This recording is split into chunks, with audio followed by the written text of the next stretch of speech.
Okay, good morning everybody. Welcome to the October meeting of the Greater Manchester Combined Authority. Thank you to the City Mayor and everybody at Salford City Council for hosting us in the borough today. Thank you also to everybody at the AJ Bell Stadium, home of Salford Reds. And as in my other hat with President of the Rugby Football League, very pleased to see a Greater Manchester Rugby League club flying the flag in Super League. Can we start with apologies? We've got apologies from Councillor Briggs from Bury, and we have a number of substitutes today. We have Ray Ward attending for Carolyn Wilkins, Nikki Bishop and Ben Dolan attending for Jim Taylor, and we have Alison Mackenzie-Folan for Donna Hall. Item 2, Chair's announcement and urgent business. Just one that I wanted to mention at the start of today's CA. Colleagues will have seen the troubling news last weekend about the death of two people believed to have been rough sleepers in the city centre, one on Friday, one on Saturday. Obviously, this remains a major priority for us to improve our response and our support to people who are forced to sleep rough across Greater Manchester. And we meet today just ahead of the launch next week of A Bed Every Night, our enhanced winter provision. Obviously, we think about those affected by these incidents, but I think it does confirm the correctness of the decision taken by the Greater Manchester Combined Authority to put in place that enhanced provision over the coming winter. And we hope other city regions will work with us and follow suit. But I want to thank all of the districts for the support through housing and homelessness teams to work to get to the position where we can launch next Thursday. I'm told we have around 230 bed spaces identified across the city region as of Thursday, with provision in all 10 of our boroughs, which I think represents a massive effort on behalf of many people, and I just want to put on record my thanks to you all and to Mike Wright and his team at the Combined Authority for the work that they have done. This is obviously the start of a new approach to tackling rough sleeping and homelessness. It isn't a sticking plaster, it's the first step away from the street. We have a SIB scheme that is proving very successful, with over 130 people now rehoused through our social impact bond. We are soon to let a contract for our Housing First provision, which will provide space for an additional 200 to 300 people. So the quality of our response is improving all the time, and the A Bed Every Night approach will then stabilise people and then be able to refer them onto our SIB and onto our Housing First scheme. And I think this is a considered and comprehensive response to a problem that continues to present a real challenge to us all. But thank you, colleagues, for the way in which we pulled together behind this drive, and I hope that we will show there is a better way over the coming winter. Sir Richard Lees. Thanks, Chair. Just wanted to add something to that, and clearly the deaths at the weekend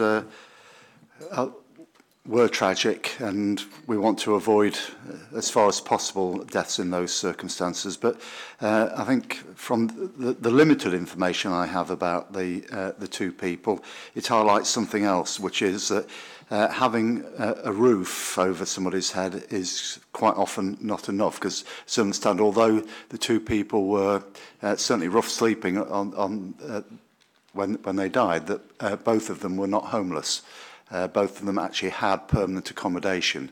And what that raises, of course, is that why are people with permanent accommodation rough sleeping? That tends to be around a range of largely health issues, mental health, abuse, substance abuse issues, and it's equally that we have to get the right levels of support, particularly NHS support in order to be able to sustain a lot of people being able to stay in the home rather than on the streets. So I think we need to bear that in mind all the time. And I know from the provision that we've been making in Manchester for the winter, that although finding the amount of accommodation that we've had to find was a challenge, getting the support arrangements in place for that accommodation was a bigger challenge and a bigger threat to whether we're able to do it or not. And I don't think we just shouldn't lose sight of that. Well, thank you very much. I mean, I think that's absolutely right. The complexity of the whole situation can't ever be underestimated. As we do more, we learn more, and I think always we have to adjust our response accordingly. We're about to come on to an update from Lord Peter Smith and John Rouse on behalf of the Health Partnership, and included within their update is an item on this very issue and an enhanced offer from our health colleagues around mental health support, which I think begins to present something of an answer to what Sir Richard has just said. I am very aware actually of the work that colleagues have put in to provide the support around the accommodation that's been identified, and it is a major challenge, and that's why I just was keen to put on record my thanks at the beginning of the meeting. But you know, in this day and age, nobody should be dying on British streets, in my view, whatever the circumstances of their life, and it's something I don't think any of us ever want to see in Greater Manchester, and I think we just need to continue to pull together and work together to make it a thing of the past. Okay, thank you very much indeed, colleagues. Item 3, declarations of interest to be completed in the normal way. Item 4, minutes of the combined authority meeting of the 28th of September 2018. Are they agreed? Thank you. Item 5, GMCA Audit Committee minutes, 25th of September. Obviously, to note the minutes, also, though, to approve the corporate risk register and risk management strategy as recommended by the Audit Committee on the 25th of September. And there's a link to that underneath this item, so colleagues can see that if they need to. But is that agreed? Thank you. Item 6, GMCA overview and scrutiny minutes of October.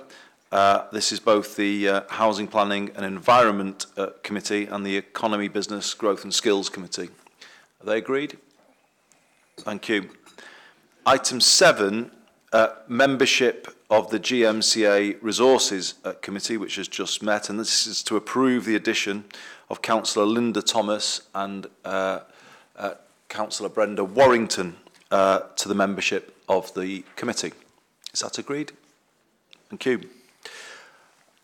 Item 8, health and care update.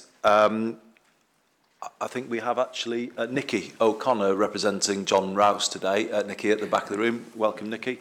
And of course, Peter Smith. So it's a comprehensive update. We've added a standing item to our agenda around health to ensure that there is very close integration between what the CA is doing and what the partnership is doing. There's a proposal, I think, to go back to a situation, not every meeting, but some days where we hold both the partnership meeting and the CA meeting on the same day. And the proposal is that we do that quarterly. Peter, I think, may speak to that, but it feels to me like that is a good halfway house between the two positions that we've had. But with that, Peter, if I could invite you to introduce the update. Thank you, Mayor, and I'm delighted to be here. One of the biggest crowds Salford have seen all season. Calm down, Paul. So, as you say, I'll take that item first. I think we felt we were slightly drifting apart with the leaders and what was going on in health. And so if we can get more regular meetings like we've had before, where leaders are present when the regular updates are done, I think once a quarter is probably enough for you and enough for me. So we can work, I'm sure we can work that pattern into the meetings that we have currently as a partnership, because we'll have more meetings than that. But I think it's key that we get leaders engaged, because there are, as we said, some really big items going to come up over the next few months. Theme 3, the reorganisation of acute care, something that leaders will need to get directly involved with. Work on the future operating model, which is going to be our blueprint for the future, which is coming to existence, and it's mentioned in the report. These are really key issues for health, and leaders need to be involved to make sure we get the political steer right. So I think that will be helpful going forward. In the report itself, obviously I'll assume that people have read the report. The item 1 is just simply a report from some key changes, and obviously again from some of the comments we've heard from the leader of Stockport, hopefully that will begin to address some of the issues that he was concerned about in Stockport. Section 2 has a number of issues on where we're performing, and some are ahead of target, some are not. And I'm glad to have Nikki with me as well to comment on any detailed members want to raise. But you know, it is a bit of a mixed bag, but we are, I think, beginning to improve some of the fundamental ones, and so moving that forward. Obviously, from time to time, our hospitals are rated by the CQC, and we're delighted that, again, the Christie has shown the way. It's an outstanding rating, and you know, we're very fortunate, I think, for that. Is one of our major centres for treatment in the Greater Manchester area. Again, I think members were informed and given a briefing on the speech that you made, Andy, about the on the 9th of October. And again, it showed that not only are we kind of having evolved health, we're actually trying to think about it in very different ways. I think there's no part of the England that actually is thinking about health in the same way that we are, and recognising that what we need to do if we're going to improve health is not simply try and improve our health services, which we do need to do, but it's actually tackling many of the social issues, the population health issues that are underlying that. And if we can get a grip on some of that, then we will be able to make the... there was some good news back then. We've agreed before. You may have seen that we're getting a totally improved health services for students who come. Manchester, of course, is one of the hot spots, as it were, for student intake, and there's some horrible experiences that people have coming to university. This hopefully will start to address some of those problems. And the final point that you made, Andy, and again it's raised later in the report, but is about workforce. We recognise that if we're going to deliver good quality health in GM, then we rely very much on the workforce we get, and there are shortages. We have to be honest, there are shortages in the workforce in key areas. So what we're doing is using the strength of Greater Manchester to develop our own workforce resources. And that's a really key offer, and you mentioned that in the thing. We're coming up to the key months in health in terms of winter planning. Last year was a pretty meltdown across the country, and we weren't any different anywhere else. We had some real problems. This time we're trying to see what we can do to put things in place ahead of time. So I've got a meeting, I think it's next week, to look at what we can do with all our resources and make sure that, you know, what I want to see is people being honest. If there are problems in certain hospitals about treating in A&E, then we need to understand that and try and help the whole system to help to improve that. Again, over the page on homelessness, you again made reference to the work we're trying to do to work in tandem with the work that you're doing. And again, I think, again, the offer for homeless in GM is probably superior to it is anywhere else. Item 7, I won't go that again, that's the workforce.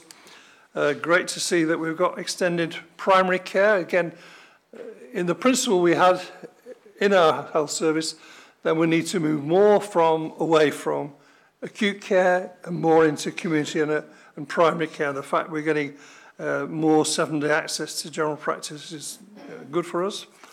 As I mentioned, we're developing this future prospectus, should be ready by the end of this month. Again, it's going to be hopefully a document that's very different than you might see in any other part of England.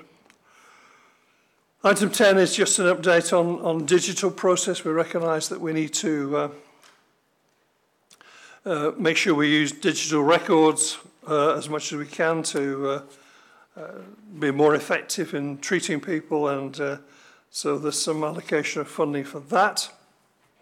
Last year we launched the Making Smoking History strategy to try and reduce the high levels of smoking in GM, and this has shown a dramatic impact. We're amongst the places where the level of smoking is falling fastest. We're not the lowest yet, but we are moving very much in the right direction. So that was a really good campaign, and it's continuing, of course. As we set up the Health Devolution Partnership, we always recognise that health could offer not just improving the health, but also improving the economy of GM, because a lot of the health stuff is growing parts of industry. So through the Health Innovation Partnership, that's led by Rowena Burns, then a number of things that we're doing that we're developing in GM to try and bring jobs through the health thing. So we are moving forward, but there's some big stuff coming down the line, and it will be good that we get the joint meetings back to be able to explain it. And obviously, Nick and I will do what we can to answer any questions if there are any. Thank you very much indeed, Peter. A comprehensive update of the huge amount of work that the partnership has underway, and I think it is a good step that we're moving back to at least a joint meeting on a periodic basis. So I think that broadly is agreed, but we'll obviously hear any comments if colleagues have got them. If I could just pluck out 3 things from what Peter has said. I did make a speech earlier this month to the NHS Providers Conference. That wasn't actually my speech. I consulted widely with the GM Reform Board and colleagues across Greater Manchester on what I should say, in that I was wanting to put down very clearly, for the first time to a more national audience, the Greater Manchester model that we're developing. Very much developed by everybody, the place-based model of public service delivery with integrated teams at that locality level. And I think maybe we underestimate how groundbreaking that is, but actually outside of Greater Manchester, I think it is truly innovative. What I'm proposing is, and I think this will be important as we approach the comprehensive spending review next year, that we really lay that down in a document that kind of specifies what it is that we are doing, how it's constructed from the localities, the focus on school readiness and some of the other challenges that we've identified, so that, you know, and when we come to the spending review, it's very clear what we are doing and how we are using devolution to knit our public services together and provide much more person-centred support. I think that will be the basis of a bid we might make to the DWP around a model of partnership that's similar to what we have with health, and also for what else we might ask for in terms of skills devolution. So that document will be beginning to circulate soon through the Reform Board and then to you all as leaders. And I just think it's a good thing for us to do now, to lay down our approach and to agree it, so that people working in public services across Greater Manchester have got that clear too, so that everyone understands what it is that we're trying to achieve. The second point is on workforce. As Peter said, we were able to make a guarantee to people thinking about studying in Greater Manchester, that if they do come here and study a nursing course, that will lead, of course, depending on successful completion of their course, to a guaranteed job within the Greater Manchester NHS. And I think that is quite a powerful statement for us to make. And it's something that I think we should think about as we work towards our industrial strategy. You know, the offer is not just to come and study here, but to come and build your life here, and build your life within a system of public services that is about the person and about holistic care. And I think that is a powerful statement for us to be making as a Greater Manchester system. And I think it could be extended more broadly into other areas of shortage, not just in the health service, actually further afield. You know, how can we bring people to work here and buy into what we're trying to achieve through devolution? And I think that's a theme that we should build on from that good start that we've made. The third thing to point to is, as Peter said, just on homelessness. Peter, can you pass back to your colleagues my gratitude for the steps that are being taken to enhance our provision, particularly to rough sleepers, and the work that the Health Partnership are doing to support the winter provision. I particularly note the extra funding that's been found for mental health. As Sir Richard Lee said before, I think this is a particular need where we need to strengthen our offer, and we appreciate the work that's been done in that regard. Also, that individuals accessing our winter accommodation through a bed every night will receive GP registration, and as I read here, flu vaccinations for all people entering winter provision. I think that again, practical, but a step forward on where we were last year, and I'd just like to thank you all for that. Colleagues want to come in? Sir Richard Lee. Thanks, Chair. First of all, the suggestion of going back to having effectively the CA meeting at the same time or the same day in the same place as the Health Partnership Board, I think it's very, very welcome. Clearly, we need a system that is both politically and clinically led, and at a Greater Manchester level, I think it's difficult to have that political and clinically led if the politicians and clinical leaders never meet. So the fact that I think proposed that we will meet, I think is very, very welcome. I've got a question for Peter, though, around the delivery of integrated neighbourhood working and locality plans. And it's fairly clear and not really surprising that 2.5 years into a 5-year plan that some districts have made faster progress than others. And the question is really, are we doing enough to ensure that the learning from those people who feel ahead is being shared to make sure that we're not reinventing the wheel, that we are all able to learn from good practice across Greater Manchester and develop our own operation on the basis of that learning. Thank you, Richard. Peter, I'll take a round of contributions before I bring you back in. So, Councillor Alex Ganotis. Thanks. First of all, I agree with the proposal about moving the arrangements of the Partnership Board. I think it's safe to say that health and social care is one of the biggest, if not the biggest policy area that we have to address here in Greater Manchester, so I would support that. I just want to make reference to Stockport in section 1 of the report and use this platform to formally welcome Noreen Dowd as the new Interim Accountable Officer for the CCG. And also Kath Briggs as the new clinical chair following the constitutional changes over the summer. I'd like to really thank the Partnership Board for all the support they've given to us in driving through those constitutional changes over the past few months. And Councillor Wendy Wild, Deputy Leader, and I have already been working very closely with Noreen on the challenges that our system faces and how we need to move forward. And it's clear that we have a very, very good shared understanding of the challenges that we face and what the solutions are. So I'm very happy with those developments in Stockport, and I look forward to success in achieving the change that we need. Councillor Linda Thomas. Thank you. Thank you. Yeah, I agree. We should go to the quarterly meetings. I think we probably feel a bit disjointed. Could I just mention though, under the item 4, your mayor's speech, where you talk about the unique opportunity. Could I just make a point though that we all have known for many years that social determinants of health are actually the ones that are going to determine well-being.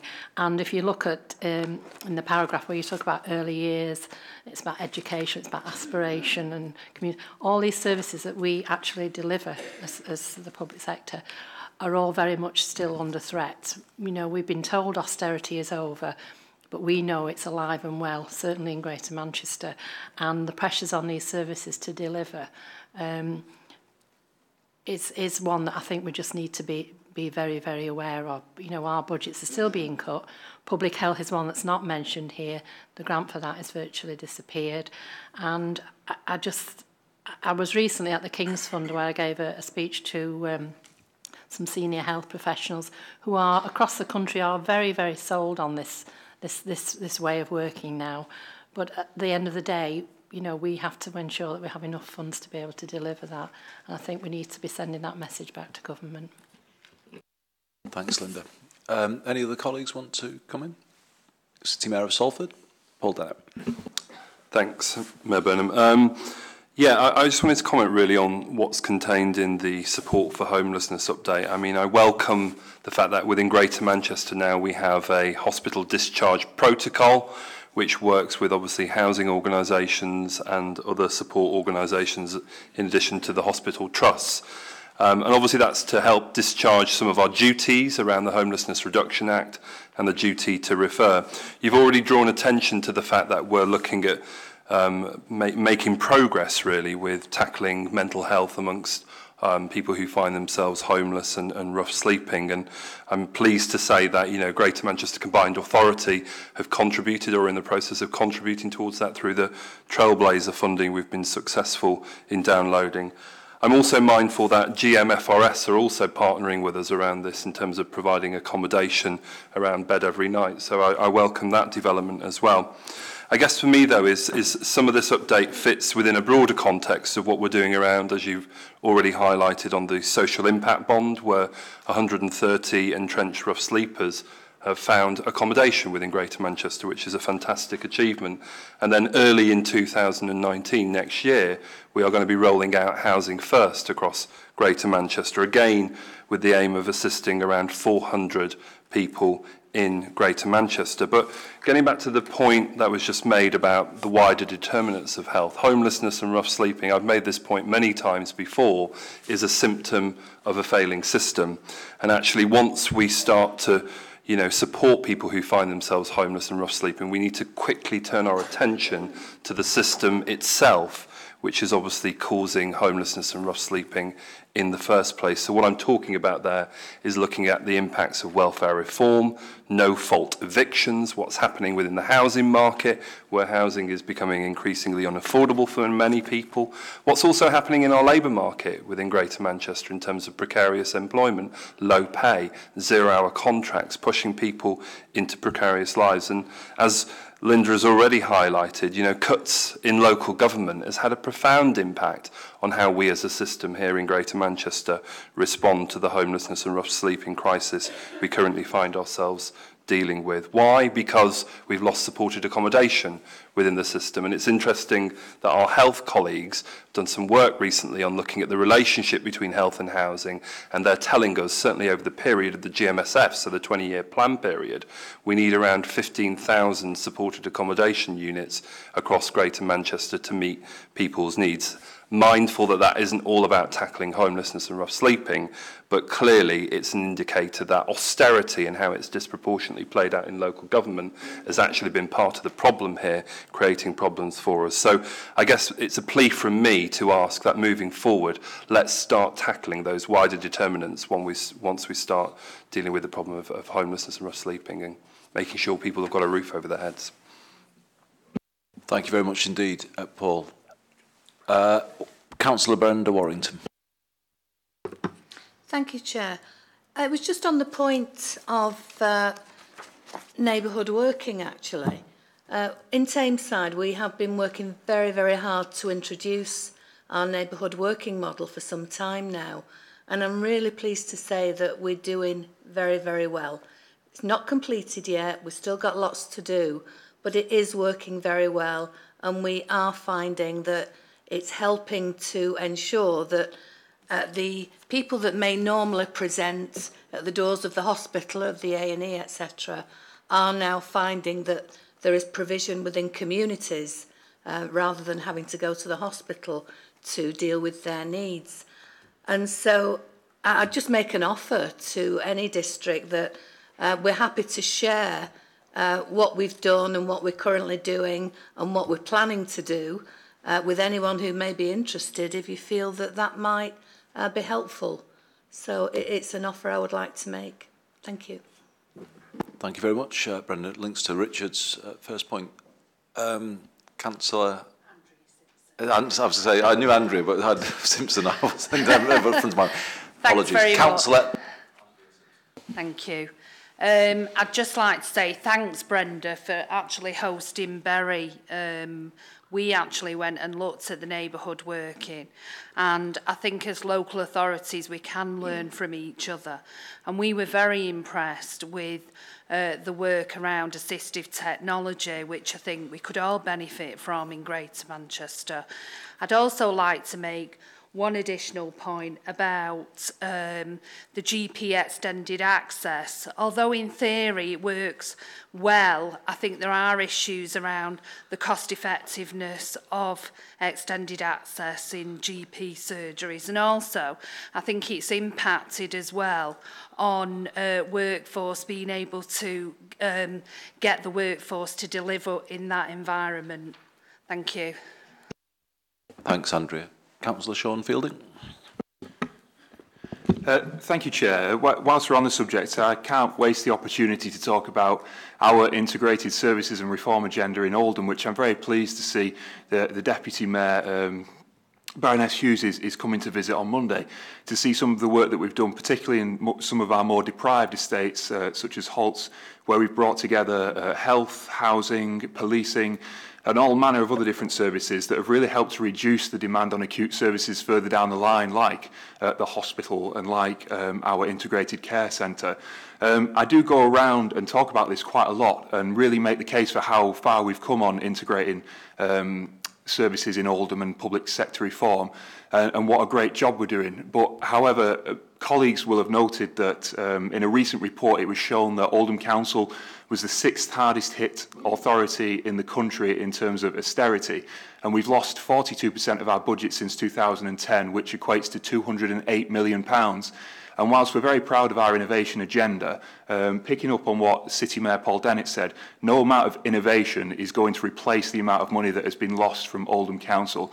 And if that money hadn't been taken in the first place, just imagine how much public sector reform we could have done to reduce that pressure on acute services and have far more to spend on improving outcomes overall. Thank you. No, thanks, Sean. Deputy Mayor. Thank you, Mayor. I think it's also just worth me letting colleagues know of a development that I launched this week with Health Partners and the Chief Constable, which is the control room triage pilot that's being funded jointly, you'll be glad to know, Mr Mayor, half through your office and half through clinical commissioning groups. Hope you approve that. And what this means is that mental health service professionals will sit inside the police control room in desks opposite the police taking the calls coming in on 101 and 999.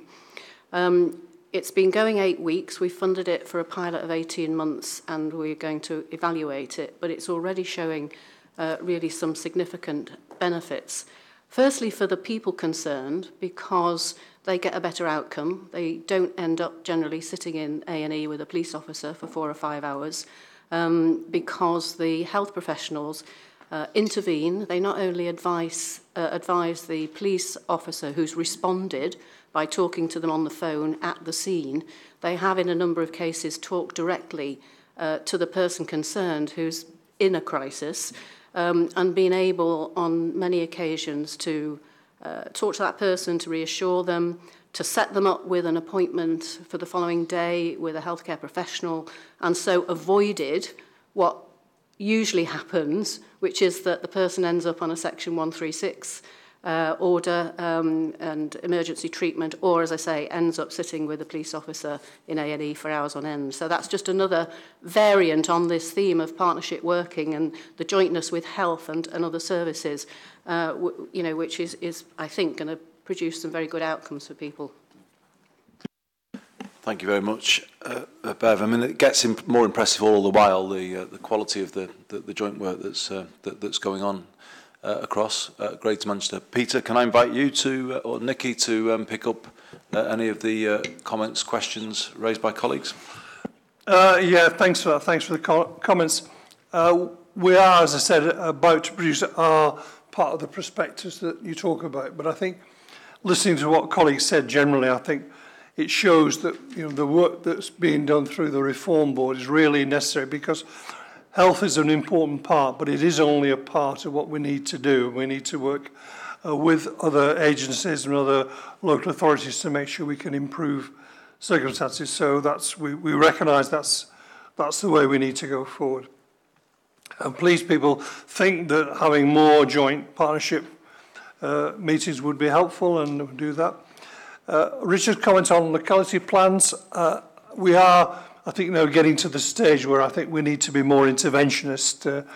There are 6 authorities, I think, localities doing well. Some of the others are behind, some are beginning to catch up, but 1 or 2 are not. So actually we've arranged a number of meetings to try and push that forward. But I think, as you said, we shouldn't have to redesign everything, because there are some very successful models, different models, but successful in their own way in GM. I'm pleased that we can make hopefully a start on that in Stockport, as Alex mentioned. So well done for the work that's beginning to be done with the CCG there, and we need to keep that moving forward. A number of colleagues, Linda, Paul, Sean, made reference to the financial pressures that we're all under as local authorities, and of course I recognise that, having been through all of that myself. So we can't get away from that, but I think what we can show is that a lot of the work that we're doing in public service reform is actually one way of solving some of these issues. Because if you can attack problems earlier, prevent them becoming too serious, it actually in the long term saves money. So it is a way forward, and we need to do that. Linda's absolutely right, of course, about the reduction in monies for public health, which seems ridiculous if the government's trying to do something about general population health, then public health is the way through it. So we're going to have a real look at what we should do in public health. I will remind colleagues that when we were given the responsibility for public health, we spent some time in GM discussing, do we need to have 10 separate public health services, or to what extent can we actually work together, save money, and have a more effective service? And maybe that's something we need to revisit in the future. Paul's comments on homelessness, I entirely agree with. It's a very complex issue, and it's, as Andy said earlier, it's not just about housing units. It's about actually trying to resolve the problems that people have in their lives, and that's why we all need to work together on that. And it's going to be silly. And all of the pressures he mentioned, of course, are there, but I think there've been some publicity in the news the last few days about the increasing use of drugs in the United States, which have now become more readily available. And the worry is that that's beginning to come over here, so we need to be sharp on that one. Brenda's comments on Tameside, I think we all recognise that that's a good model. So Brenda, when we have our first revised joint meeting, we'd like Tameside to do a presentation to us to show that work that you do. And again, Oldham, Sean, we recognise the really good work that's being done in Oldham, and again, we do need to learn from those successful models of change. And Bev just gave us a good example of where, by working together through the combined authority, we can get the police to think about health issues. Because for a long time, obviously, one of the biggest costs to the police is they, in a sense, become the service of last resort, don't they?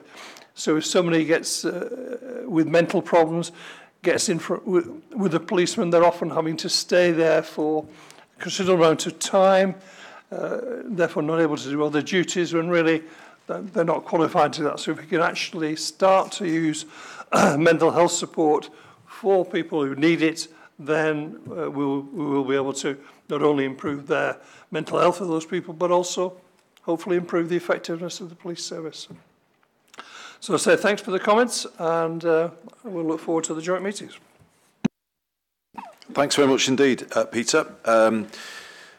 some really positive comments. And actually, though performance is still a little variable, I'm very proud of you all, to be honest, in terms of what all districts are doing to build what is, as I said at the beginning, a groundbreaking model of public service delivery with health very much at the centre of it. And let's keep building it. A couple of points for me just on in closing. Councillor Simpson mentioned assistive technology, and we have in the briefing about Health Innovation Manchester that the link between the work that we're doing in public service reform and the emerging local industrial strategy, in my view, shouldn't be underestimated. I think there is huge potential for Greater Manchester to be a test bed or an exemplar of how new models of care with technology can support the ageing society, and that, of course, is one of the grand challenges in the industrial strategy. So, you know, more thinking about that, and hence the need to get the CA and the partnership very close together, I think, is well made through that. Paul Dennett is absolutely right to say there is no health without good housing. It's as simple as that. When Nye Bevan created the NHS, he was Minister of State for Housing and Health. The linkage between those two things sadly was lost down the years, but it needs to come back, and we're the place where it can come back. And I think we do need to start to shine a brighter spotlight on the private rented sector in Greater Manchester, and its in some cases poor standard of accommodation. The temporary housing sector and the Manchester Evening News have done good work on that. But I think we now need to have a policy response to that, so that we have housing stock in Greater Manchester that promotes good health, physical health and mental health. And I think that's a crucial point. And of course, colleagues, we all await the budget on Monday, which will bring all of your austerity problems to an end, we're told. So you can relax this weekend. Well, we'll see, won't we? But I doubt it will do that. And the pressure is there. But Linda, on your point, even if there was even less money around, this would still be the right thing to do. In fact, it's even more the right thing to do. The less money that is around is the way I would look at it. Of course, if we had more, we could do more. But in any circumstances, we're getting more for people from what we have got because of this way of working. And I think it's really important that it's not just like a luxury way of working. This is the right way to be working, to get the most for people and to see them as individuals with all of their particular individual challenges, and that's at the heart of this model. I should just say, of course, that a lot of the thinking behind this has been led by Donna Hall, Chief Executive of Wigan and Portfolio Lead on Public Service Reform. And of course, I think we all would want to record our thanks to Donna. She announced she'll be stepping down as Chief Executive of Wigan Council in the middle of next year, but she has played a massive part, and I would say is the architect of much of what is being built here. So we place on record today our enormous gratitude to Donna, and hope that she will remain involved in building this truly innovative way of working. And Peter, just to, I think I heard a broad endorsement for coming back together on a quarterly basis between the CA and the partnership, and we'll get those dates set for next year. But to further strengthen things, and obviously based on the quality of her contributions today, I'd like to propose that Councillor Linda Thomas serves as deputy on the Health and Care Partnership, to make sure that there is one of the leaders represented on the board with you. And I would ask that the CA give their approval to that appointment. Thank you very much. Okay, thanks colleagues, and thank you Peter. Let's move on to more troubling matters. Sir Richard Lee's Brexit monthly update. Yeah, I'm not going to say a lot. We had a long discussion on this at the last CA. I've not heard a news since 6 o'clock this morning, so whatever I thought was happening is probably not anymore, the way it's been going. The only comment I will make is that, and it's alluded to in the last paragraph of the report 211, is that work has started now on preparations for particularly for a no-deal Brexit, both with various parts of Combined Authority at Greater Manchester level, at all 10 districts as well. Meetings have taken place. I think every organisation within that is now clear about the plans that they need to make, and it says here that will be reported back to us in the coming months. Thank you, Richard. So work in progress there. I think it remains the view of the majority, if not all of the members of the combined authority, that no deal is a disastrous outcome for Greater Manchester. And though we have to plan, I don't think there's anybody on this combined authority that would say that that is an acceptable cliff edge for us to drop off. So we make our preparations, but with that clear position. Any colleague want to come in on this item? No. If not, thank you very much, Richard. Let's move on to a substantive item, which is an update on local air quality modelling and the preparations for a clean air plan. Colleagues will know that we are required by the government to develop a clean air plan for Greater Manchester. I think we were originally being asked to do that by the end of this year, but Councillor Ganotis, who will update us in a moment, has agreed an extension, so it will now be at the end of January when we have to put forward our outline proposals and business case. However, what Alex has very successfully done this week is begin to convey to the Greater Manchester public the scale of this issue with regards to it being a health challenge. Councillor Thomas just mentioned the public health budgets. Well, this is probably the biggest single public health challenge staring us right in the face. Well, actually, maybe not, because it's obviously invisible. It's naked. It can't be seen by people, the harmful air that people are breathing in. And perhaps that's why we've been complacent about this issue for so long. But as you're about to hear, the problem with polluted air is far more extensive in Greater Manchester than the original government research would have us have believed. And sadly, it's obviously the poorest kids in the poorest communities that are breathing in the most polluted air. And I don't see how any of us can accept a situation like that.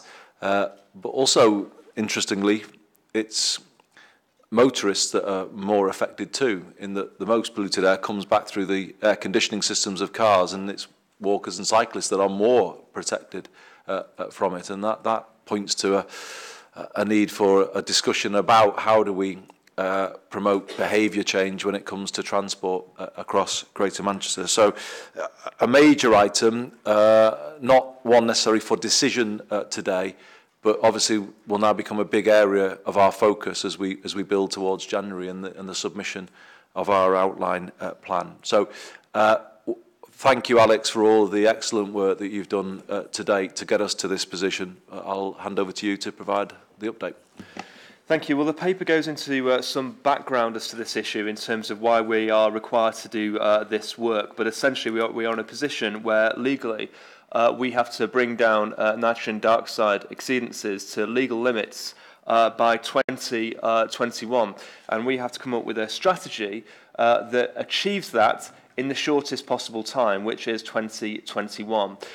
So it's not just that we have to deal with it by that date, but we have to come up with a plan that is the quickest possible way of dealing with exceedances.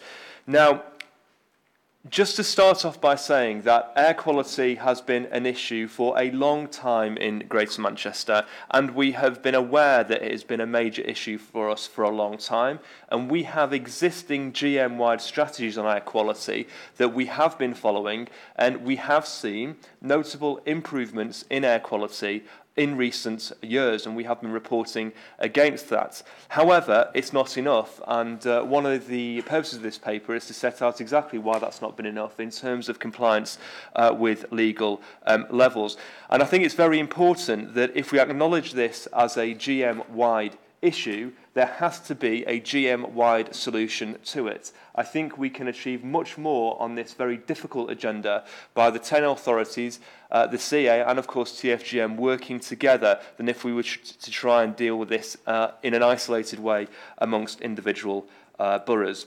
So, two key things that this report aims to do. First of all, clearly set out the scale of the problem when it comes to nitrogen dioxide, and secondly, raise awareness of the consequences of these exceedances. The first thing that I want to make clear is that at the beginning of this process, last year, we started off with a national plan which identified 11 areas of road across 7 local authorities in GM which had exceedances. Now, the bulk of the work that we've been doing on air quality since then has been local modelling to test that and actually come up with the evidence, the actual evidence as to the scale of the problem, not just something that's been given to us by government, but because we've actually been required to test that and come up not only with a solution eventually, but actually be clear about the scale of the problem. And we can now announce that the modelling that we have done locally has shown that there are 152 stretches of road across all 10 authorities that have levels which exceed legal limits. And if you only take one thing away from this paper, let that be the map, which clearly sets out where those stretches of road are. And we've gone further. We've also identified further stretches of road which are within 10% of exceeding those limits. So you can see not only where the problem currently is, but where it may very well also be. And they are the roads where we have projected that this will be an issue in 2021. So not necessarily where the current exceedances are, but where we project the exceedances will be in 2021. So that's despite the work that we are currently doing, for example, on air quality. So that's the scale of the problem in terms of where they are. What's the impact of this? Well, we estimate that poor air quality in Greater Manchester contributes to the early deaths of 1,200 people. So although this paper is very much about transport, because actually the bulk of the solutions to this issue will be transport solutions, it's not a transport issue, it's a public health issue. And I think that we cannot, in all good consciousness, quite apart from the legal requirements on us, we cannot continue with a situation where 1,200 people in Greater Manchester die early. Who are they? Well, they're the most vulnerable in our society because we know that the conditions caused by poor air quality disproportionately affect children, the elderly, and those with long-term health issues. And look at the map. Look at the map. Some of our most deprived communities are being disproportionately impacted by these exceedances. The air quality campaign that we have launched this week doesn't just restrict itself to nitrogen dioxide, although they're the limits that we have to deal with legally by 2021. We need to be very honest about the scale of this problem being wider.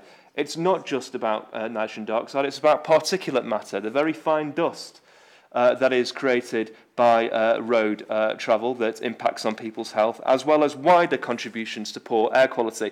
And I would recommend that people have a look at the website that we have launched this week, cleanairgm.com, which sets out the scale of the issue, how it affects people, what we've been doing to date, and what we need to look at. People can see very detailed evidence as to where the issues are, and also sign up for alerts as to where poor air quality is likely to impact from day to day.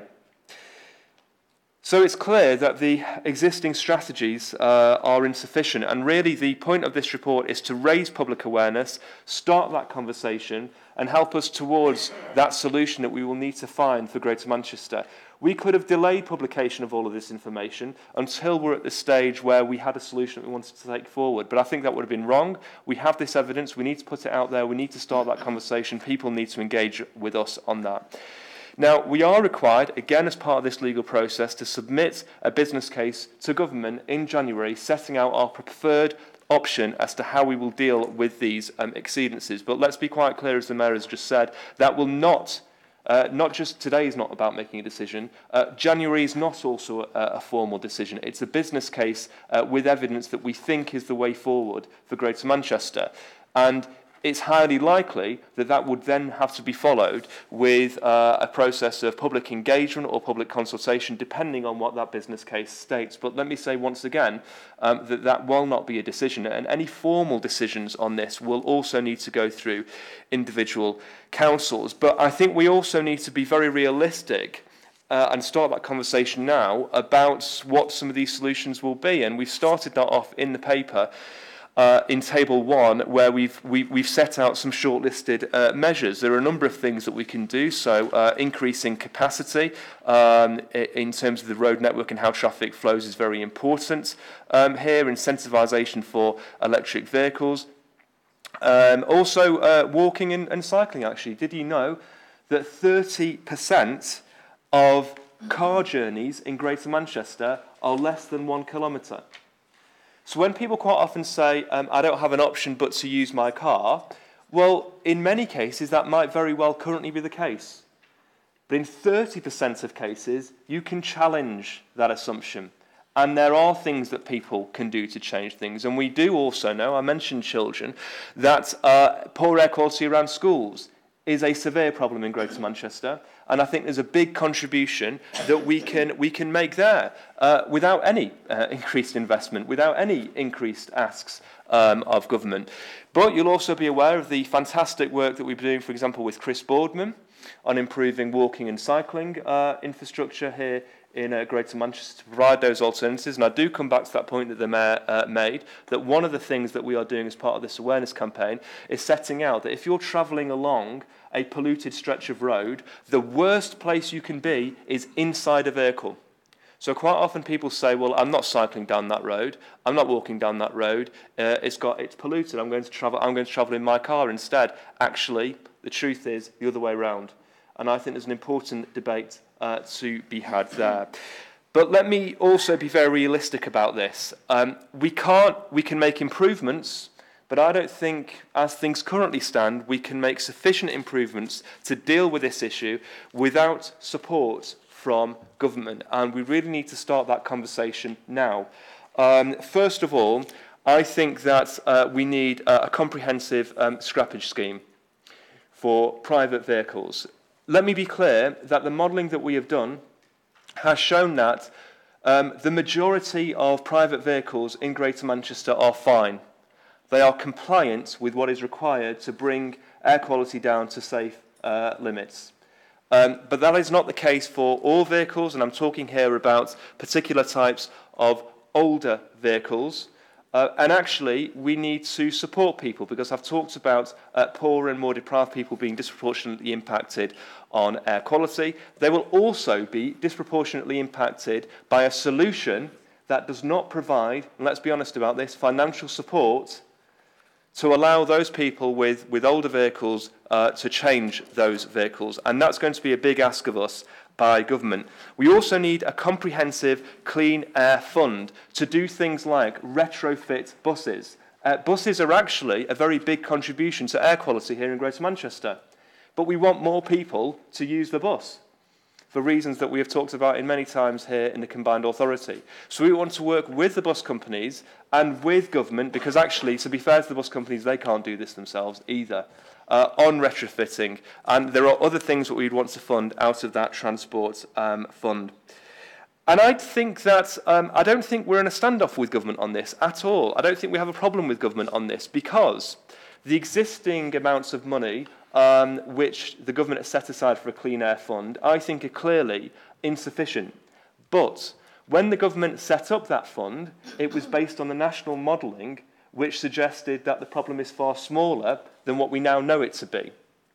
So that fund may very well have proceeded on the basis that in Greater Manchester there were 11 stretches of road. But as I say, there are now 152 stretches of road. So I think we need to be very clear that we can't achieve this, and we need sustained intervention support from government on those two areas.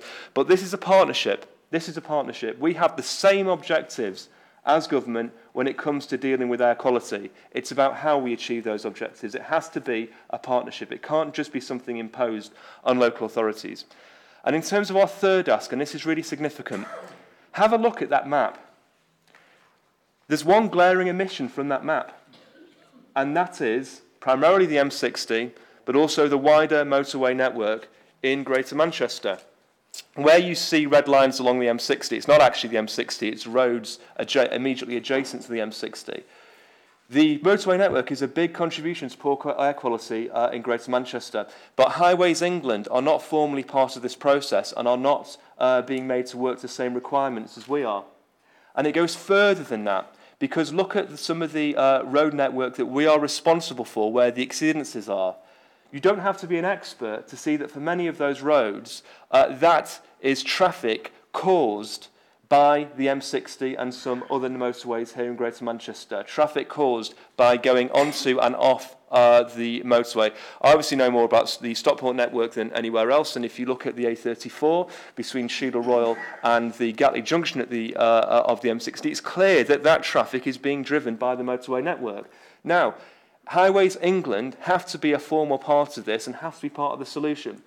So even if we make good progress on a scrappage scheme, even if we make good progress on a clean air fund, the most important thing is actually to bring down those exceedances and come up with a solution that actually works.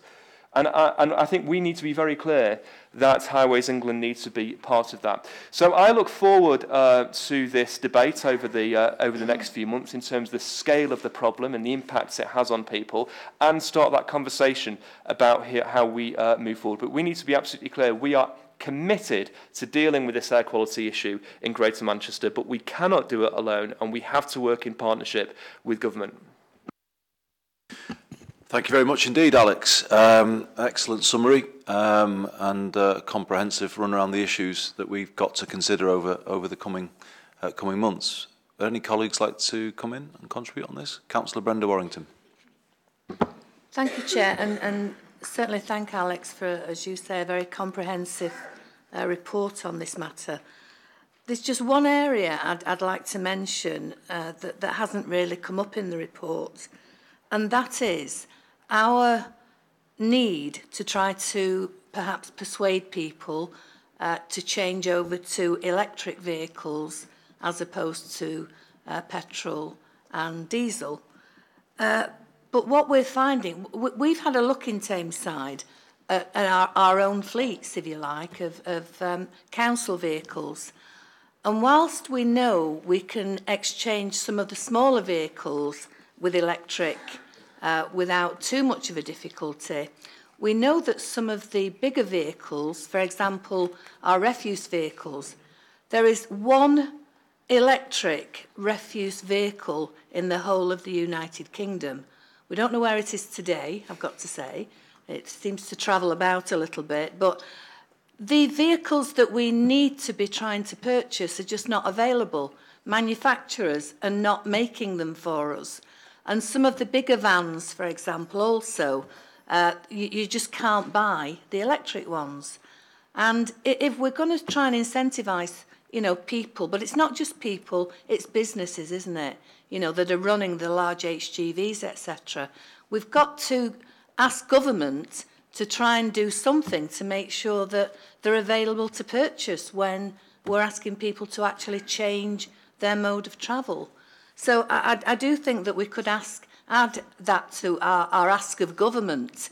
What are they doing with manufacturers to actually make sure we can have the vehicles to purchase at the end of the day? Thank you. Sir Richard Lees. Yeah, again, thank Alex for a very thorough introduction. A couple of comments, really. First of all, and clearly we are in this position. We've done this study work because actually we were made to from court orders. But I think we're very clearly in a position now, having done this very detailed study work, that we should be going forward tackling this problem because it's the right thing to do, rather than because we've been made to do it. Anything else that's killing that number of people in any area will be a really number one priority for tackling, and this needs to be in that sort of territory for us. As Alex described, the most vulnerable people are the most at risk. Over 1,000 people in Greater Manchester dying prematurely every year. We need to tackle that because it's the right thing to do.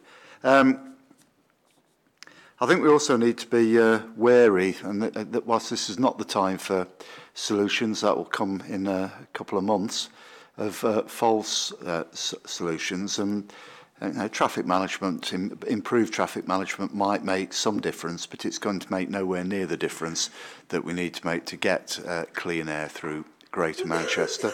I've certainly been contacted by lots of people saying plant more trees, so planting more trees is a good idea. But I've had a look about what the impact of trees are on particulates and NO2 pollution. And actually, trees canopy close to the highway can make the problem worse. Trees have the same tunnel effect that tall buildings can have. So trees, if the wind's blowing in the right direction, they help. If the wind's blowing in the wrong direction, they don't. They don't help. Indeed, there's one study that suggested that if we want green solutions to, at least in part, that what we need to be doing is planting hedges along the roadsides throughout, because hedges are down at exhaust levels and at least act as a screen at that level. There are even two sorts of trees, willows and poplars, that with nitrous dioxide produce toxins. So actually, those trees make the air worse rather than better, which was a surprise. But the point is, we need to be wary of things that look like easy solutions, which aren't easy solutions at all, because go back to what we've been able to do is to identify very clearly what the cause of the problem is. The cause of the problem is 80% transport. Within that, it is almost entirely non-compliant diesel engines that cause that problem. Small number of non-compliant petrol engines, but because of when petrol engines became compliant, that really is a tiny number now. And it seems to me that fairly obvious that if we know the problem is non-compliant engines, the solution problem is to move to a position as quickly as possible that all engines are compliant. The real task that then faces is how we do that, particularly when they know that there are other things that kill people as well. Poverty kills people.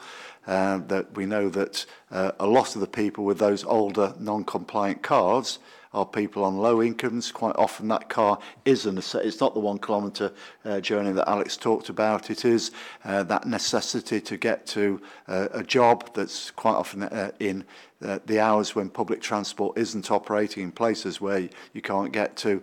And we need to make sure that as we move towards clean engines, that we take account of those poverty implications as well, that making poor people poorer isn't going to solve this problem. Scrappage schemes might come in.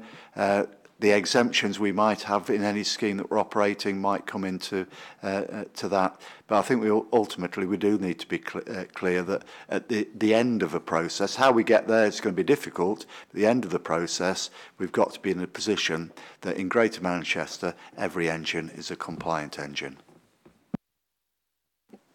Councillor Andrew Weston. Yeah, thank you. Just very briefly, I mean, I think I'm extremely supportive of this, and I think the introduction from Councillor Ganotis set out the position really well.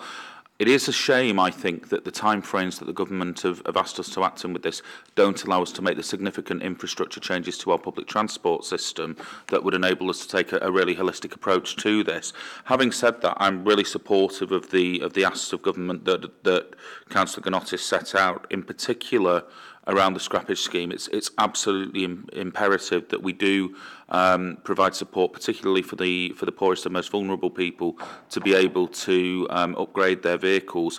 The slight concern that I do have in that, and an assurance that I hope that we will ask from government at the same time, is that the goalposts in terms of what constitutes a compliant vehicle aren't going to be something that changes on a regular basis, so that those people who can least afford to be upgrading their vehicles aren't being asked to do so every year or two as those goalposts change. And just a final point of all of the asks of government, I think the point around Highways England is the most important. Certainly in Trafford, the primary area of exceedance is where the A56 crosses the M60 or goes under the M60 at Stretford, and without the powers to tackle that, I really think we can only get so far with this issue. Thank you. Thanks, Andrew. Paul Dennett. Yeah, thanks, Mayor Burnham. I guess for me, the issue from the modelling that comes out is that it's actually the poorest communities in Greater Manchester that are suffering from the worst air quality. So for me, there's a whole social justice issue in all of this. So whatever we do in terms of moving forward with this, in terms of the business case we're going to submit to government, I guess what I would like is reassurance that whatever we do doesn't have a further detrimental impact on those communities. Because, you know, looking at my own local authority, we're, you know, the 22nd most deprived local authority in the whole of the country, and that's using the government's own indices of multiple deprivation. So whatever we come forward with in our business case cannot and must not have a further negative impact on what are already deprived communities who are struggling to make ends meet in what is a precarious environment. In addition to that, I'd like to echo the point that Councillor Weston made around the absolute importance of an integrated public transport system, because one of the ways we're going to tackle air quality in Greater Manchester is by encouraging more people to use public transport. I accept the point you made around bus retrofitting, because arguably some of our buses in Greater Manchester are contributing to the air quality problem. However, what I'm mindful of is 75% of people within Greater Manchester actually use buses to get around those who use public transport. So we do have to ensure we continue to improve our integrated public transport offer, and that is about connecting buses with trams, with heavy rail, with walking and cycling, and actually having a strategic vision that realises a significant modal shift in terms of choices of transport to get around Greater Manchester. But my overriding concern in all of this is that whatever we do doesn't have a further negative impact on some of the poorest communities within Greater Manchester. It must not and it cannot. Quite why government's modelling only suggests 11 stretches, and we've now moved to 152. How did government get this so fundamentally wrong? I think there's some interesting questions there, and I think you've already made the point about Highways England not being forced to be formally part of this. I think it's absolutely critical moving forward. I think it's a disgrace that actually Highways England are allowed off the hook, really, in terms of tackling air quality within Greater Manchester, when we know it's that strategic road network, our motorways, that are the primary contributors to poor air quality, especially with, you know, logistics and HGVs, who we know are significant contributors to the quality of air. So for me, let's make sure whatever we do protects the vulnerable and the poorest within Greater Manchester. Thanks. Thanks very much, Paul. Councillor Sean Fielding. Thank you, Chair. And I am going to repeat a point that Councillor Sir Richard Lee said, because I don't think it's one that can be made enough. The public health crisis on air pollution means that there are 1,200 premature deaths every year in Greater Manchester. And if you were to ask people out there on the street, do you think it's acceptable for the local authorities and the combined authority to turn a blind eye to the fact that there are 1,200 premature deaths on an issue in Greater Manchester? The answer would be, of course not. So it is imperative that we do something about this. I do just want to make an observation on the bus point about Councillor Ganotis in his introduction said that the bus companies can't do this alone. I was particularly shocked when I read the article in the paper that covered the air pollution problem in Greater Manchester, where it made reference to how the problem is worse on some corridors in this city region than it is in London because of the age of our bus fleet. I no longer have a car registered in my name, though I did have to borrow one to get here today, but I use the bus quite frequently to get to and from Oldham and to and from the city centre. And a bus that I caught the other day, operated by one of the big operators in Greater Manchester, that was taking me up to Oldham, was registered in 2001. Now, I don't like making reference to my age because people try and define me by it, but 2001, that bus has been on the road since before I started secondary school. And for a profit-making company, that is utterly unacceptable for them still to be operating a vehicle of that age that is polluting our streets. An observation on that as well is that often those vehicles that are used in and around Oldham that are older are used on estates that serve the most deprived communities. And also we know that in the south of Greater Manchester on the Oxford Road corridor, older vehicles are often cascaded onto that route to provide the budget bus service that the big operator that runs that corridor wants to do too. So bus operators are concentrating older vehicles on some of our more problematic corridors and in poorer areas. Now these are profit-making organisations. They should be able to afford to renew their fleet. They should be able to afford themselves, if they're making money, to renew the engines in their older vehicles. And they need challenging on that. But at the very least, they do also need challenging on why they are concentrating their older vehicles in some specific parts of the conurbation, because that is not acceptable in the circumstances that we're under. A point extremely well made. Thanks very much, Sean. Alex, would you quickly respond to some of those points? Yeah, that's been a really, really useful discussion. I think there's been loads of additional points there that we need to make sure that we properly address over the next few months. Let me just go through them in order. First of all, Councillor Warrington's point about HGVs and other large vehicles, I think that's absolutely right. The debate on this type of issue tends to focus on individual motorists and individual cars, but actually we can break down this analysis and show the contribution that larger vehicles, most notably HGVs, make. And it is the case, actually, that there are fewer options on the market for alternatives than is the case for private vehicles. So I think that's a really good point in terms of what we say to government, because the government need to send clear signals to the market that those types of vehicles need to change because of the contribution that they make to poor air quality. And of course, what business needs is policy consistency and stability on this issue so that investment decisions can be made in a way that they will pay off. So I think absolutely we need to be clear with government about those larger vehicles and the difference that they can make. Councillor Lee's talking about false solutions. Absolutely right. We have to be really, really clear about those options that can make a marginal difference, but the real ones that will actually bring us in line. And we have to be very honest about that over the next few months. But yeah, ultimately, this is an issue about non-compliant engines. It's how we get those engines compliant as quickly as possible and in a way that is inclusive with regard to our residents. Councillor Weston makes a really good point about this preventing us from taking a holistic approach due to the timescales. So, for example, one of the things we could do to massively improve air quality is to have further Metrolink expansion.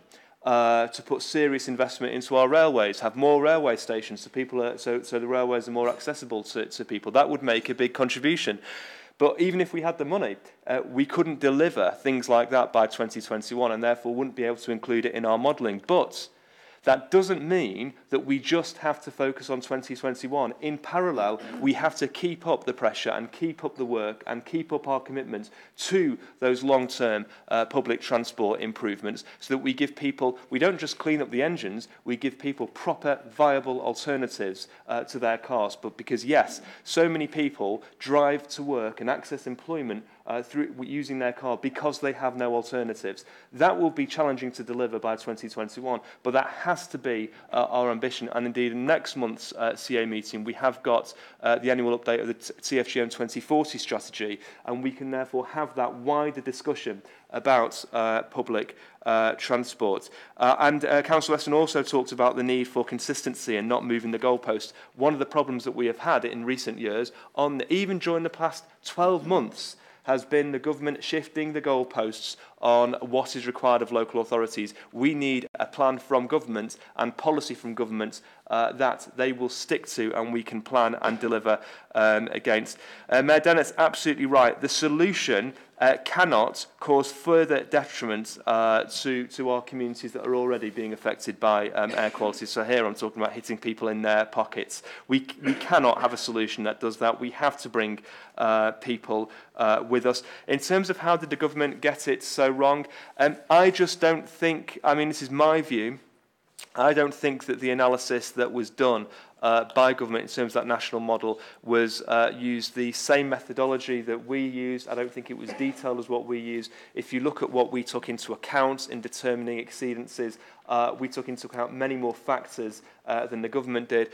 So I don't necessarily think it's the case that the government was wrong and that we're right. It's just I think that we took a different approach that we can be more confident with than is the... And of course, whatever happens, data has to go back to the government to be independently verified. So if we didn't do this work, and if we just went with those government figures, all that would happen is we would send back a business case and data to government, which we'd then have to start all over again anyway. But clearly there are issues here about how air quality is managed because and measured, because you could argue there's some important inconsistencies that need to be addressed. And finally, Councillor Fielding, the point about our bus is absolutely right.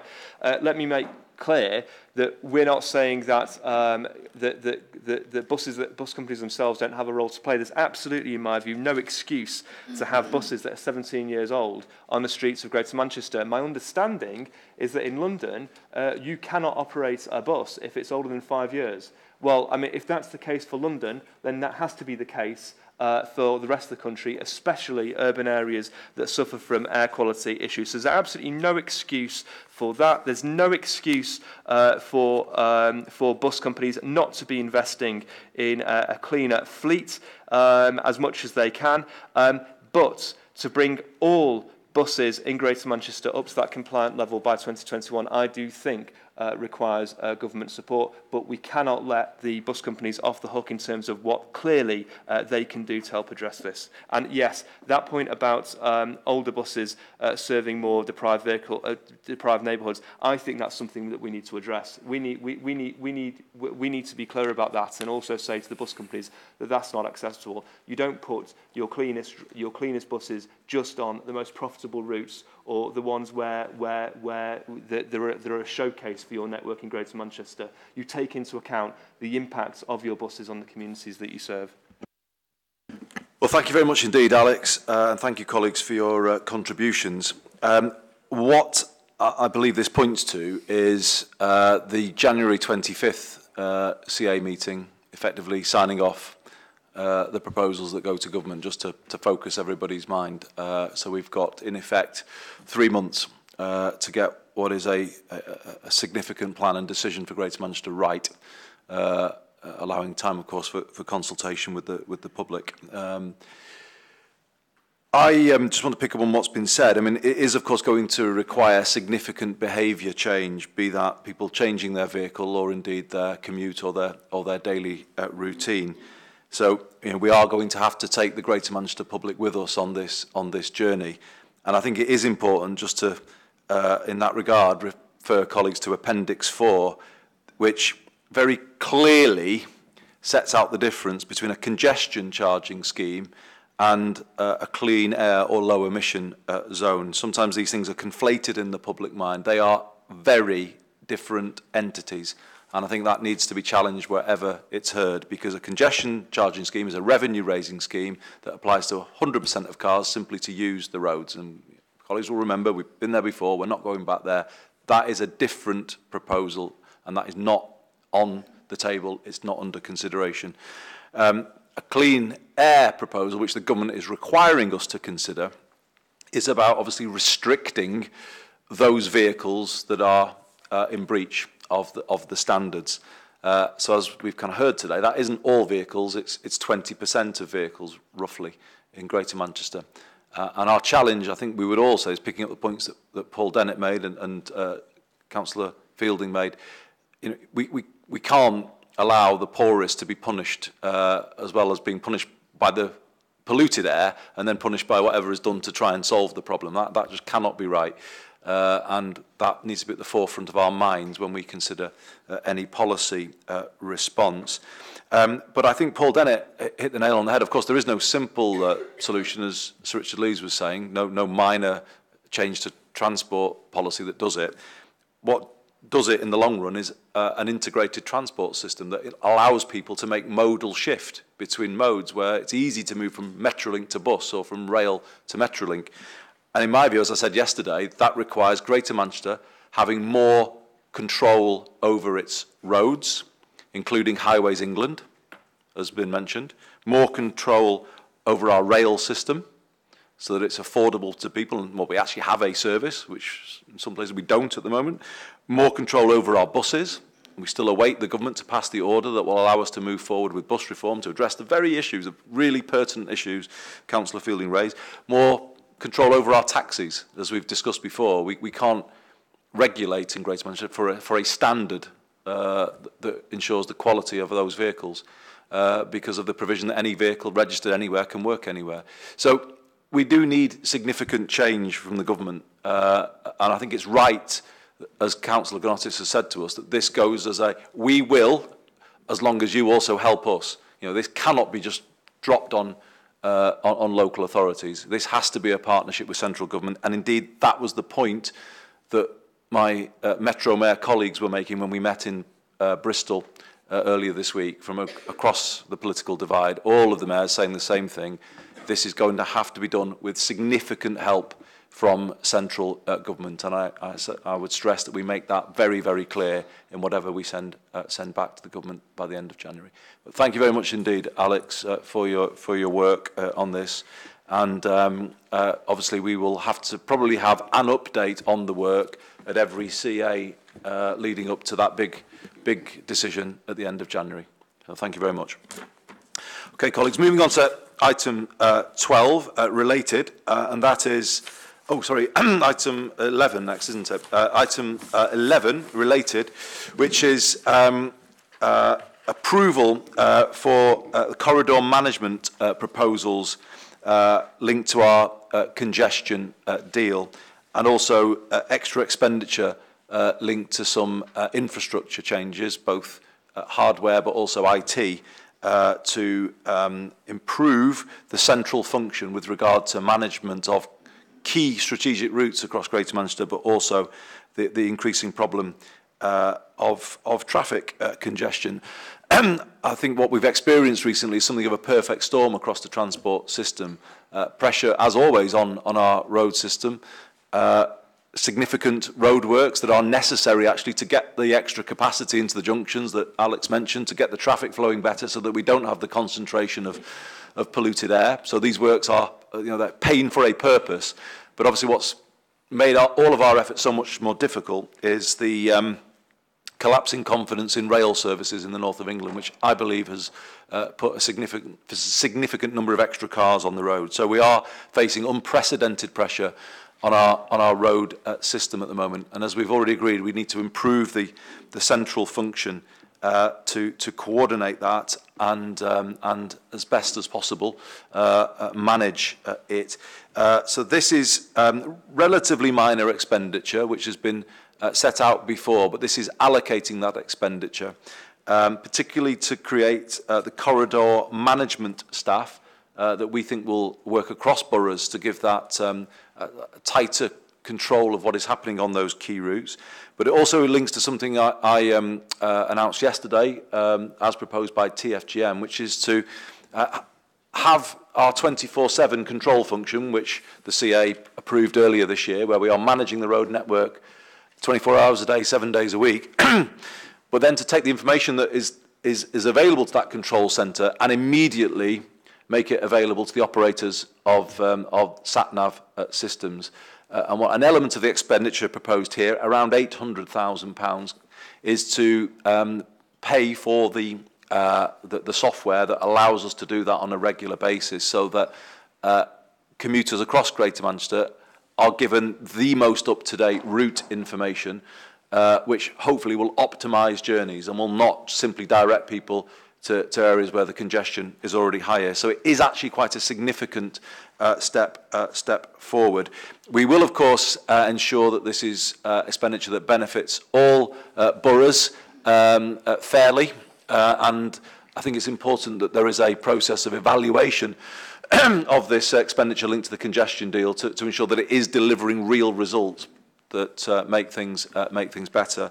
But the proposals are set out for colleagues, and I hope that they're acceptable.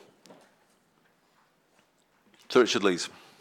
Well, they are, as far as I'm concerned, Chair, but I'd want to follow up on what Sean Fielding said under the previous item, is that I think as a combined authority we ought to lead by example, and that we should only meet at a location that has, I'm not going to say good public transport, because I think we've worked out that we would really be struggling to get good public transport, but at least has reasonable public transport. And I live less than 7.5 miles away. I looked at public transport, decided again 1 hour and 3/4 to get here was probably a bit excessive. So but I think we ought to try and always meet where there's good public transport. And Salford, not least Swinton, does have locations that do have reasonably good public transport. Is that a Manchester bid for Metrolink extension to Salford? Well, no, I support that, Chair, but I mean, if I take Swinton, it's got a reasonably good bus services. It's got a train service occasionally. I'd say that if Northern was operating properly, it'd have a train service very regularly. But I think we need to try our best to make sure that we do meet where there's good public transport links. It's a fair point. Councillor Brenda Warrington. Thanks, Chair. Welcome the report and welcome the recommendations, which I'm happy to agree with. But I would make a request that the evaluation that you've indicated, I think, is essential so that we can ensure that we know, just how effective the control of the congestion is being. And I'm not sure what timescale you may have in mind for the evaluation, but I would ask that we are given regular updates on at least a quarterly basis and perhaps a full evaluation maybe annually. I do think that is essential.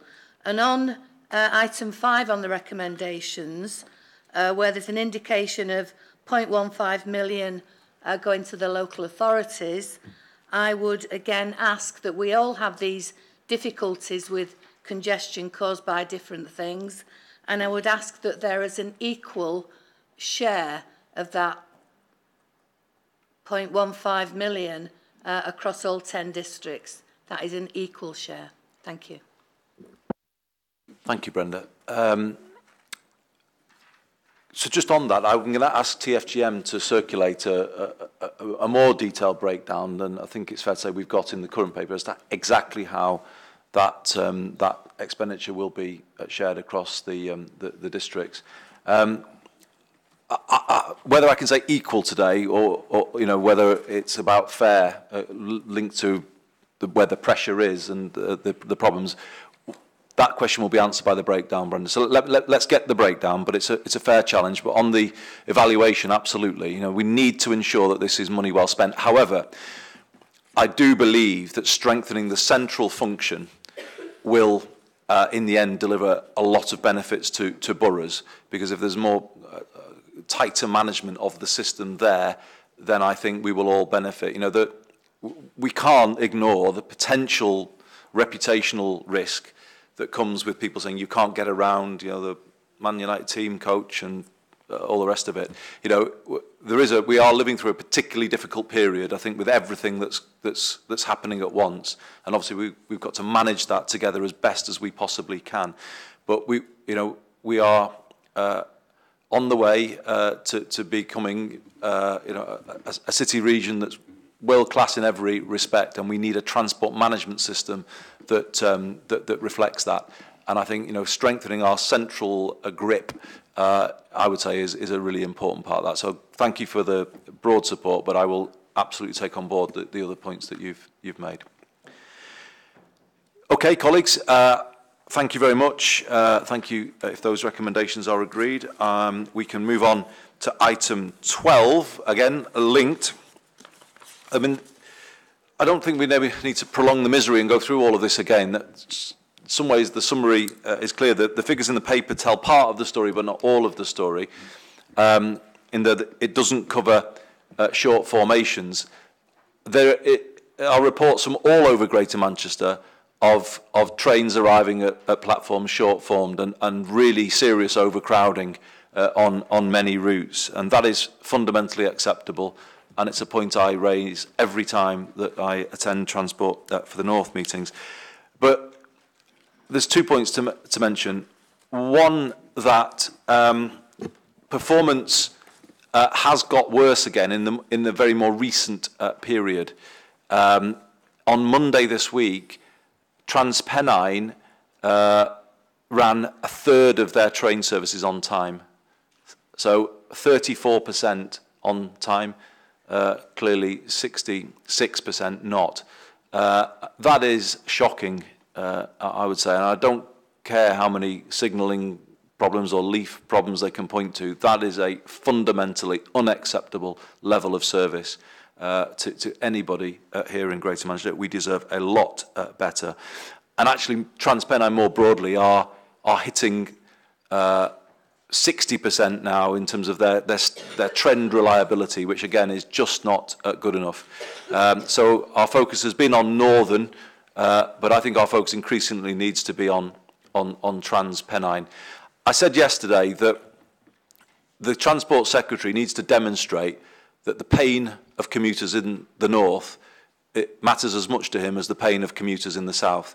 He has issued a very stern warning to Govia Thameslink that they may lose their franchise if they don't improve. However, as has been pointed out, their performance in the more recent periods has been better than both Northern and better than TransPennine.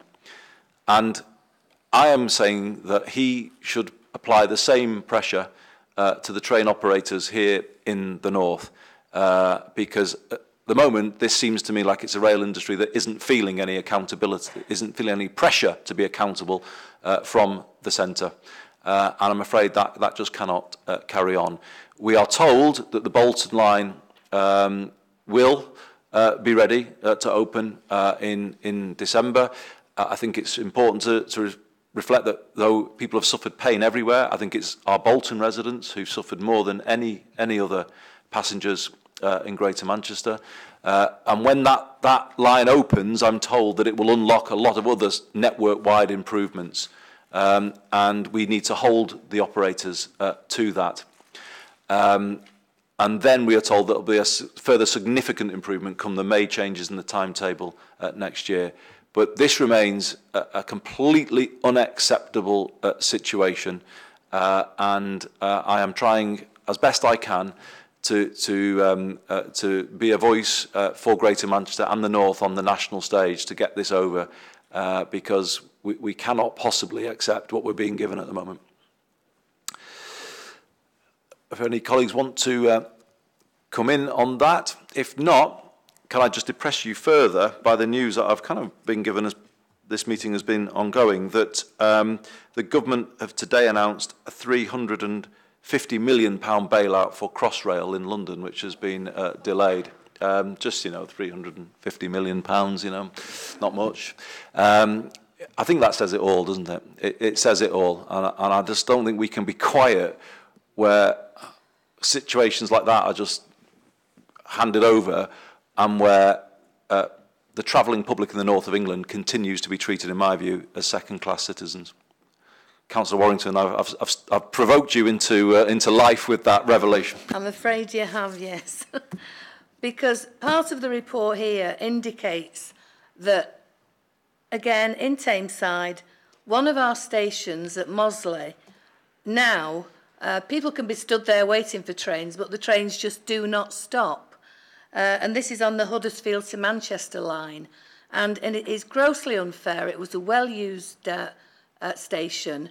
And my appeal is that we make sure, as quickly as possible, that the trains begin to stop again at Mosley Station to service that community. Thank you. Thanks, Brenda. Councillor Linda Thomas. I wasn't going to say anything until you said that. Can I just remind the government that, in Bolton, we have one recourse to get out of our cars, and that's to get on a train. And if there's no trains available, if they're not running, the very issues that we've just been talking about, clean air, we are going to be the ones that are pushing up the emissions, because we just have no alternative, because we don't have a tram.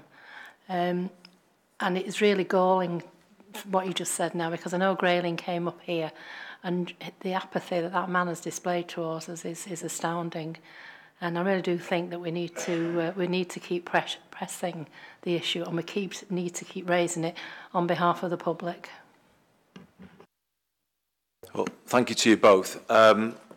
Firstly, on Brenda's point, what I have witnessed this year as a member of the Transport for the North Board is just how the industry suits itself and drops stations and drops route and or tries to do that without proper consultation with, never mind elected representatives, but they don't consult with us, with the communities that are going to be affected. And it's just wrong. It's just not acceptable. We've had the situation where Sunday services just dropped without any consultation, and that has very badly damaged Manchester Airport this year.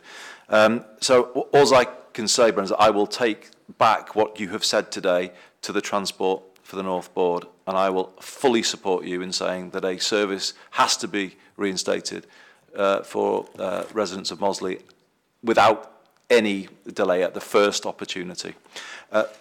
Linda, on your point, I don't want to be at loggerheads permanently with the Transport Secretary, but when he doesn't engage with Greater Manchester, it makes it very, very difficult. And I'm afraid he hasn't been engaging. I have asked to meet him, and I'm still waiting. I want to agree a forward plan for the investment that we need to get our city region moving.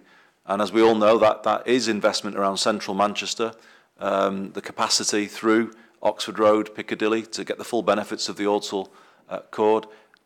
It is the extension of Metrolink to the airport. It is electrification from Manchester to Leeds. A whole range of things that we could say that we could spend that 350 million that's just been casually thrown in the direction of London today. We've got many things that we could fund with that money. So this whole approach, I'm afraid, isn't acceptable. But I don't want a row. I want to agree a plan for what they're going to do for us to get the country's second city up to where it should be, an equal treatment for how he seems to devote to London in terms of his attention and his resources. We can't carry on as we are. There has to be change, and I hope I've got your support in taking those calls back to government.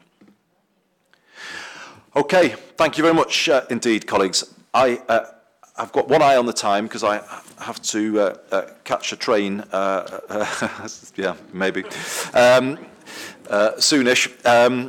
So may have to speed up a little. So item 13A, I think, is a routine item. I hope it is. Councillor David Molyneux. Yeah, Chair. Can I move both the reports? They are quite standard. I'm sure there'll be further debate as we go through the coming months, but at this stage, can I move both reports A and B? Well, very helpful indeed. Thank you very much indeed, David. And that for 13B too. So both on the capital and revenue update, we'll get a fuller report as the year comes in. There is a small projected overspend for the fire service at this moment in time, but small enough to be manageable. So we will update colleagues as the year progresses. But thank you, David, for that. But this is item 14, more substantive, and I think we do, what time remains to us, need to devote a good proportion of it to this. It's the initial proposals for the adult education budget and the tendering exercise that we will run. So some excellent work has been done so far. Thank you, Sean. And over to you to update us on the recommendations to the CA. Thank you, Chair, and I'm glad I can take a little bit of time over this because we've had terrible trains, dirty air, we've had Brexit, and here we've got something that's actually quite exciting and quite positive, so maybe it's a bit of a lift towards the end of the meeting. So the devolution of the adult education budget, you will recall that we laid the orders for that at the June meeting, which was in fact my first, and those are progressing through Parliament. And what this will do is allow us to really bring devolution to life, particularly in the context of skills for Greater Manchester, and show what the difference that we can make here in Greater Manchester, the difference in outcomes, and how we can really start to deliver on the Greater Manchester strategy of delivering good jobs and helping people to upskill and earn more money for themselves so that they can lead much more fulfilling lives. Now, the approach of this paper, the reason for this paper is to detail the proposed approach to commissioning of adult education services in Greater Manchester. And of the money that's been devolved, Of the money that's, oops, my notes have gone off. Of the money that's been devolved, 65 million remains with local FE colleges and local authority providers. So there is very little change in that respect, but it leaves 20 million which will be used to procure from the private, from other organisations. So just bear with me a second, please. Okay. So this is part of a long-term journey of change on adult education so that they can really begin to deliver the skills that people need to get on in the modern economy. There'll still be a focus particularly on delivering English, mathematics and the essential core skills, particularly with a focus on digital that people need in the modern economy to get on and to access employment here in Greater Manchester and to do better and really get on at work. There's also a branch that will have bespoke targeted support for more vulnerable groups and things that really make a difference to people's lives, stuff that is delivered by local authorities and smaller organisations at the moment. And something, a case study that springs to mind is one from the Lifelong Learning Service in my own authority of Oldham, where there was a woman who got to her 30s without being able to speak the English language, despite having been born in this country. And it was the Lifelong Learning Service in Oldham that really opened up opportunities for her. And she told me that her being able to learn English through the support that was provided via adult education funding was a life changer, not only in terms of her being able to learn to drive and become more mobile, and not only in terms of her being able to access employment, but because she could begin to support her children with their homework that they brought home from school, which was something that she was unable to do before. So it didn't just make a difference to her life, it made a difference to her entire family. And it found that her children were more school ready, which of course is a key focus of the Greater Manchester Combined Authority under the Mayor, and made a whole range of difference there in Oldham. And she's not the only person that accesses this kind of support through adult education services across Greater Manchester. And some of this stuff is really, really life-changing. And we've really tried to reflect that in the approach to procurement, because whilst we've got by splitting it into two lots, because whilst we've got the things that we let to bigger organisations, the way we've structured it is to allow smaller organisations who do that really bespoke stuff that makes a real difference in ways that we perhaps don't always appreciate. We've broken up the contracts so that the contracts can be let for as low as £150,000, because I do know that talking to other leaders and skills leads from around Greater Manchester, there was concern that when we were looking to reduce the number of providers of adult education across Greater Manchester, that some of these smaller providers that do this quite specialist intervention might have been excluded, but I can categorically say that that is not the case. Of course, any form of devolution is to be welcomed, because we can spend money better locally in Greater Manchester than it could if it was being directed at a national level, and we've demonstrated that on a whole range of things. But what we've seen, and what has caused significant frustration, is that often not all of the money that is spent on those services follows with the powers that are devolved to us. And it would be remiss of me not to highlight that an administration budget, the administration budget for this and for running the procurement exercise and for running these services, now that they are devolved, was not devolved down to the Combined Authority. So we will have to take a small administration fee of up to 3% in order to run and operate those services. I cannot stress enough that that is up to 3%. It is hoped, and it is more than likely that it will be lower, because purely by delivering services better and understanding our communities better, we will be able to derive savings that will mean that the administration fee is lower, which will leave more to spend on the adult education budget services themselves. I don't wish to dwell too much on this, acknowledging that you need to get away, Chair, but I'm happy to take any questions. I think this is quite an exciting time for devolution in Greater Manchester, and we can make a real difference with this. Thank you. Oh, I'm absolutely certain. Thanks to you, Sean, for the work you've done, and to Gemma Marsh, who obviously leads on this work, and to Joanne as well, Joanne Roney, as portfolio lead. This is exciting. There is real potential here to link it to our other agendas around life readiness and the working well agenda, and it's about bringing all those threads together. So it's an exciting opportunity for us. Any colleagues want to come in on this? The way this has been constructed is obviously to prioritise our big GM providers, because they are our big public sector providers, and obviously we need to develop now a really close working relationship with them through the opportunity that this brings.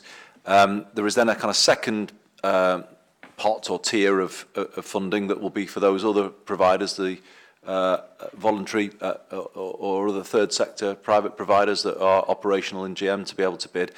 And a smaller pot that's a sort of safety net that, you know, for those who are smaller organisations, I think as Sean is saying, that are out there doing great work but might otherwise be missed, you know, there's still sort of funding there that kind of maybe in this transitional period helps us kind of do it with care so that we don't kind of lose something that's valuable along the way. So I think it's been very cleverly constructed, to be honest. However, I would recommend to all colleagues that you take a look at the list of organisations that are currently funded through the adult education budget who are working in Greater Manchester. It is a surprising read, to say the least, in that it's a random collection of organisations from all over the country. And I think that says to me that devolution, as Sean said, is the right answer. Because, you know, how this budget doesn't appear to me to have been particularly strategically used at all over recent times. And devolution will allow us to get it much closer to the ground and in the hands of people who know our communities and can really make a difference with it. It is disappointing that DFE have not devolved the administration budget. There must be one, because if they've been doing it, it must sit somewhere. So, you know, it's sad that they're saying that that administration must come out of frontline support to people who need that. That's the decision that they've made. Disappointing, but nevertheless, we'll obviously have to make that work. So I hope that is broadly acceptable to people. This is the start of a journey, I think, towards skills devolution. We need to make a success of this because we want to go further and we want to have control over all post-16 skills provision. But this is a great start. So thank you, Alex, and you're on stage again because I think item 17 is 15 is you too, isn't it? Which is related, which is we've had to put to the CA before, which is funding that is unspent funding, some of it linked to budgets that we've already been allocated, and I think this is pretty much an update on how that funding is being redirected. Do you want to say a little word about that? Yep. Okay, thanks, Chair. Yes, this is good news in that we've been running a number of schemes, the Greater Manchester Apprenticeship Grant for Employers, the Youth Contract Expansion and the City Deal Legacy Funds, and they have come in with an underspend, which is great news. And what is even better, there being an underspend, is that we can retain it and we can spend it on continuing to do the great work that we've been doing. So we can continue to encourage more apprenticeships here in Greater Manchester, which I know is, again, a key priority for us here. And we can also align it to your life readiness agenda as well. So I think it's great news that we've had an underspend because, in my experience, that doesn't happen very frequently in the public sector. So that's great, and we can continue fantastic work on apprenticeships and life readiness that we've been doing. And I don't think I need to say much more than that. Thanks. Thanks very much, Sean. It is good news, and it can now be redirected to a range of other priorities. Not least the UCAS-style system for apprenticeships, which I'm very keen to see progress on soon, to give young people who want a technical education the same clarity of what is open to them after school as young people on the university route have currently got. I think it's a really important thing, and it plays into our local industrial strategy, because if we're going to make a success of that, we need a local skills strategy to support it. So are colleagues content with the recommendations under both for the procurement of the adult education budget and the redirection of these funds? Is that agreed? Thank you very much. And the next item, 16, is related again, linked to one of our strongest sectors, the creative economy, and particularly TV and film content production. This is a proposal particularly linked to the issues around Channel 4 and their potential relocation. There is a further paper that's got confidential information that would have to be heard under Part B, but unless any colleague wishes to raise an item related to that, I suggest we take all of this item now. Is that agreed? Okay, thank you. Sir Richard Lees. Thanks. As you say, this is paper that is directly connected to the bidding process we've been going through to try and secure either Channel 4's headquarters or one of their production hubs for Greater Manchester. And I think we're getting close to the point where we will get a decision from them. But some of the work that we've been doing in preparing that bid has come up with quite specific things to support the bid that are identified within the report. But those things also could more generally help us grow, particularly the TV film production industry within the city region, including encouraging new entrants into that business and make sure we've got more people with the skills in order to prosper in that industry. And certainly even with the existing providers, including the big ones like BBC and ITV, there is almost an insatiable desire for skilled workers of all sorts of jobs within those industries. And even if we're not successful in getting Channel 4, and I obviously very much hope we will be successful. It's also proposing that we look about how we do more to grow the industry and grow the skills to support the industry going forward as part of our local industrial strategy work. So I think that's all I would say at the moment. Clearly there is a lot of commercial sensitivity because we are in the final stages of a bidding process. Clearly I hope that maybe by even the next time we meet to be able to say a bit more.